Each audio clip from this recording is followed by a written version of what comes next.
All right, time for more of the Argonaut Weekly. Rob Walden along with Joe Bartlinski, head coach of the UWF women's soccer team. And like the men, the UWF women's soccer team captured the GSC Soccer Tournament Championship this weekend. They beat Harding on Friday in the semis by a 5-0 count. Sunday, things got a lot more interesting in the championship game. A 2-2 draw with North Alabama.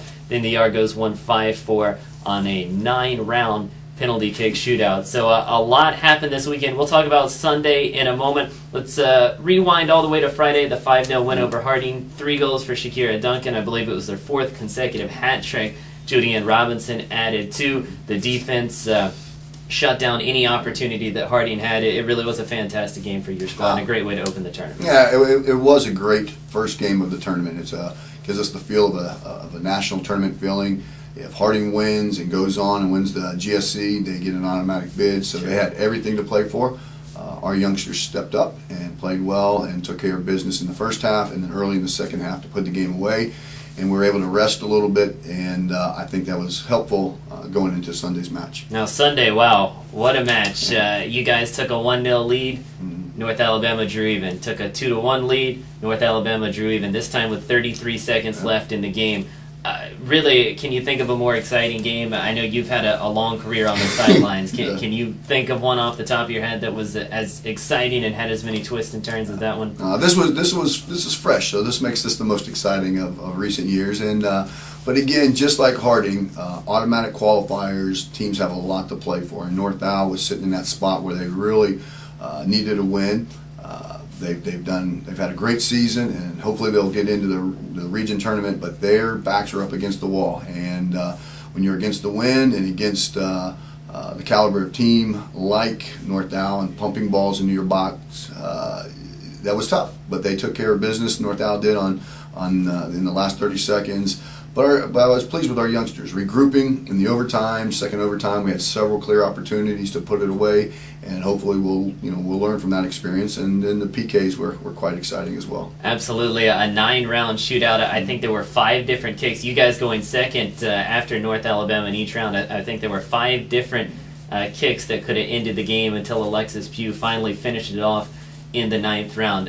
In the run of play, goals were scored by Alexis Guerin and also by Jordan Stone getting the first one. You know, we talk a lot about the Duncan-Robinson combination. Seems like we do it every time you're in here to talk with us. But to have 2 of those players outside of Shakira and Judy-Ann to score in such a big match just, again, shows what kind of depth this team has.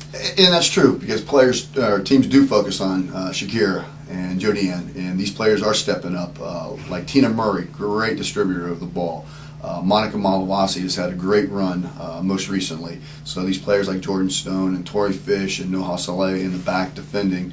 Allie Ryan did all right in goal as well, making a few saves in the PK shootout. So those players are very important to our success, and so it made for an exciting match that those players stepped up. So now NCAA South Region play coming up next weekend. We'll wait to see what the draw is, but in all likelihood, you guys should be hosting your first match. Kind of assess your team going into postseason play. I feel we're prepared. I think we're just as good as any team in the country, in the region.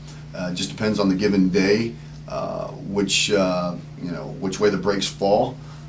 Kind of like yesterday's match against North Al. If we tuck away one, they tuck away one, everyone's going to get their opportunities. With this rebuilding year, to be able to be first or second in the region, hopefully, is a great accomplishment to these youngsters. And we'd be pleased to take on anybody. Doesn't mean we're going to win the match, but we're going to be in every single match. Let's step aside from the GSC tournament for a moment. You mentioned Monica Malavasi, her great run of play. She wasn't with you guys this weekend playing for the Costa Rican national team World Cup qualifiers. Actually plays on ESPN2 on Monday night against the U.S. women's national team. A huge game. The loser is out of World Cup contention.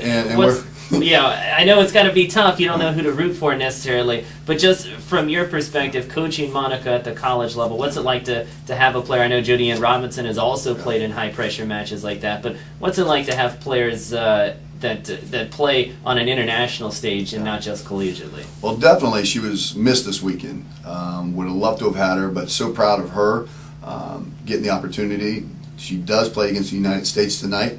I will as much as we love Monica, we'll be rooting for the United States Sure. over Costa Rica, Sure. because that means she'll be back with us this week. True. The winner of that game goes on and plays against Italy Right. on the 20th and the 27th. Right. So go USA. We love you, Monica, but go USA. And like we said, the loser of that game between Costa Rica and the U.S. is out of World Cup contention for the next World Cup. So big things happening for Monica, big things happening for the UWF women's soccer team, GSC champions.